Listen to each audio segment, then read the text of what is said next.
What up guys, welcome back to the channel. Happy Monday. So I want to start doing more NBA talk on my channel. I want more of your opinions. I want to tell you guys my opinions on the NBA. Everyone's always asking me, DMing me, who do you think's gonna win? Who's your favorite player? Always asking me NBA type questions.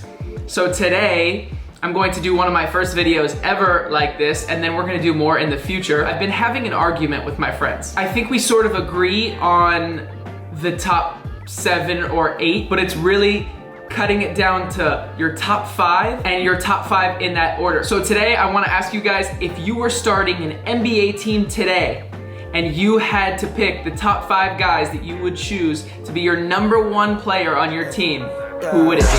I'm so Austin Mills with the wrist, yeah, yeah. I'm so Austin Mills with the wrist, yeah, yeah. I'm so Austin Mills with the wrist, yeah, yeah. I don't think I can miss. Yeah. Okay, so today we will be choosing the top 5 players in order that you would select if you were starting an NBA team today. If there was a brand new draft and you had the first 5 picks, who would the first 5 picks be? You have to keep in mind that whatever player you're getting, you're basically keeping that player for the longevity of their career, for most of their career. So you can't go for an older player because they only have a couple of years left. You want to go for younger players and try to keep them on your team as long as possible. All of the guys in my top 5 are young guys under the age of 25, 26 in that area and below. You can't have anyone 30 on your team. They might last 1, 2, 3, 4 years, whatever. You want to keep a guy for 10 plus years. Keeping that in mind, here's my top 5. So coming in at number 5, in my opinion, right now, in the first round of the playoffs, the best player on the Lakers. Now, I'm not saying all season, which he still might have been, but I'm saying right now, how he's playing out of his mind. Number 5, I got Anthony Davis, 25 years old, super skilled. Honestly, he would be higher on my list. He'd probably be in the top 3 if his injuries didn't scare me so much. Honestly, as a Laker fan, he just looks so fragile on the court. He's had injuries in the past. Every time he goes down to the ground, I get nervous. I think that he's injured. I think that he's out. So the injuries for Anthony Davis make me nervous, but can really stretch the floor, can score over anyone in the post. He's a good passer. He's a knockdown shooter right now. So at number 5, Anthony Davis.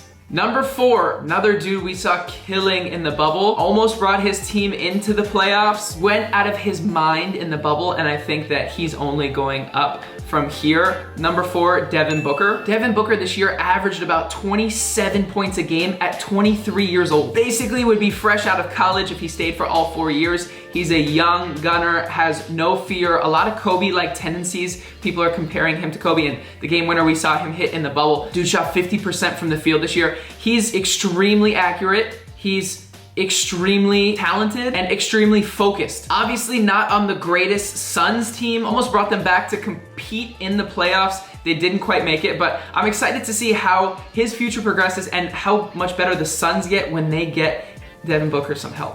All right, at number 3, and I'm not just saying this because he's a good friend of mine, I'm saying this because I actually believe it and because he's been incredible in the playoffs. We saw the Nuggets last game, we're double teaming him. Donovan Mitchell, number 3, absolutely killing the playoffs. I think his future is so bright. The Jazz are a pretty good team, but he's not just a scorer. Also, same age as Devin Booker at 23 years old, averaging 24 points a game this season. But obviously in the bubble, he's been going way crazier. And I think that he'll carry that on into next season. If you know Don as a person, he's one of the most focused, one of the most hardworking players in the league. And I think this playoffs has made him realize how good of a player he really is. I think Utah will get past Denver in the playoffs. I'm not sure if Utah is good enough this year to compete for a championship. They might need one more player to help Donovan. But the way Mike Conley has been playing so far, he might be that guy. We'll see, I have no idea, but Donovan Mitchell, number 3. At number 2, I got Giannis Antetokounmpo. Giannis probably gonna be the MVP this year. You guys of course know Giannis, the Greek freak. He dominated the league this year. The Bucks were a great team. I don't really believe in the Bucks this year. I don't think they'll make it out of the East personally, but Giannis, a major threat on the floor, does everything, drives, passes, plays crazy defense, is so long, is so athletic. You guys know Giannis very well. Obviously, the one thing that hurts him, that scares me a little bit, why I didn't have him at number 1, is his jump shot. He's gotta have really, really good shooters around him to counteract him not having a jump shot. So if you were building a team around Giannis, you would have to make sure that you had shooters around him, and you hope that his jump shot gets better in the future, but for whatever reason, certain players that can't shoot tend to stay that way.